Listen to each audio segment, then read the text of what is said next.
চোখের পানি ছেড়ে আল্লাহরে পাপের স্বীকৃতি দেন। আল্লাহ, এমন কোন জুলুম নাই, গুনাহ নাই আমি করি নাই, সগীরা কবিরা, জেনে না জেনে, ইচ্ছায় অনিচ্ছায়, শিরকি বেদাতি সব গুনাহ করেছি। আল্লাহ, আকাশের নিচে জমিনের উপরে আমার চেয়ে বড় গুনাহগার আর কেউ নাই। চোখের পানি ছেড়ে আল্লাহরে বলেন, আল্লাহ, আমি ছাড়া তোমার গোলামের অভাব নাই, তুমি ছাড়া আমার দ্বিতীয় কোনো রব নাই, তুমি ছাড়া তো কেউ আমার গুনাহ ক্ষমা করার নাই, তুমি আমার রব, তুমি আমার সব। বলতে পারবেন? এই তাকরীর আমার পটুয়াখালীর ভাই, এই স্বীকৃতিটা দেখতে আল্লাহ বড্ড ভালোবাসেন, কারণ আমরা সবাই গুনাহগার। আমরা সবাই কি? বিশ্বনবী বলেন, কুল্লুকুম খাত্তাউন, আ বনি আদম, তোমরা সবাই পাপী। সবাই কি? সবাই পাপী। আমরা সবাই পাপী। আপন পাপের বাটখারা দিয়ে অন্যের পাপ মাপি। আমরা যে পাপী এটা ভাবতে মনে চায় না কারো, খালি অন্যের পাপ দেখি আমরা, এটা ভুল। ওর এই পাপ, ও পাপী, ও জালেম, ও জাহান্নামী, এরকম একটা টেন্ডেন্সি। আমার যে কি হালাত এটার খেয়াল নাই। খেয়াল করতে হবে যে আমি সবচেয়ে বড় পাপী, ঠিক কিনা বলেন? পাপ করি না এমন কেউ আছি? হ্যাঁ, আছি। কেউ না জানলেও জানে কে আমার পাপের ঘটনা? পৃথিবী না জানুক আমি তো জানি, আমি কি পাপ করেছি।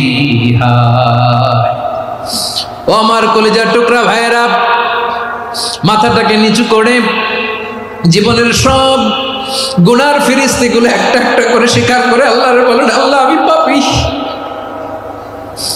আল্লাহ, আমার চেয়ে বড় পাপী এই দুনিয়াতে কেউ নাই। আকাশের নিচে জমিনের উপরে আমার চেয়ে বড় পাপী কেউ নাই। একটা একটা করে আল্লাহ স্বীকার করি আমি পাপী। সব পাপের স্বীকৃতি দিলাম।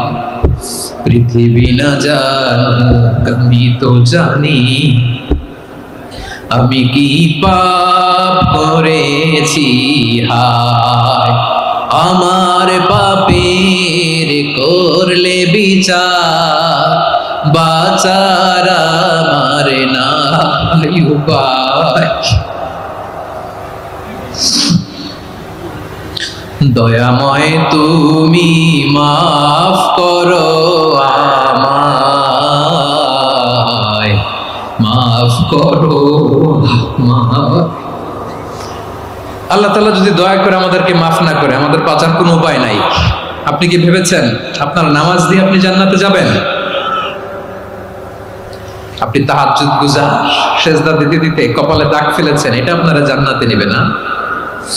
আপনি এলাকার সবচেয়ে বড় হাতেমতাই, দানশীল, এই দানের ভরসায় বসে আছেন, কুশ্চিন কালো না। আমাদের নামাজ, আমাদের রোজা, আমাদের ইবাদত, এগুলোকে মিজানের পাল্লায় উঠালে কোনো ওজনই হবে না। তবে আমাদের একটা কৌশল জানা আছে, আমরা আল্লাহর রহমতের ভিখারি। আমরা সেদিন আগেই গুনার স্বীকৃতি দিয়ে দেব। আমরা বলবো, আল্লাহ, তুমি প্রশ্ন করার আগে তোমার একটা কথা বলি, আমারে কিছু জিজ্ঞেস করো না, আমি সব করেছি। এমন কোন পাপ নাই যে পাপ আমারে দিয়ে হয় নাই।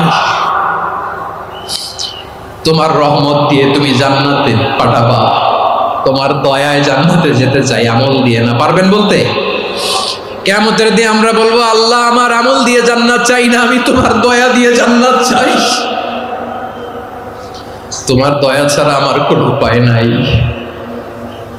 কারণ আল্লাহ যদি বিচার করে, বাঁচার কারো উপায় নাই। আল্লাহ যদি বলে ফেলেন তুই এটা করলি কেন, ওখানে গেলি কেন, কোরআনে 1000 বার নিষেধ করলাম তারপরেও এই পাপে জড়ালি কেন, এরকম প্রশ্ন ছুড়ে দিলে আমার উত্তর আছে? বাঁচার কোনো উপায় আছে? রোজ হাসরে হে আল্লাহ আমার করুণা বিচার।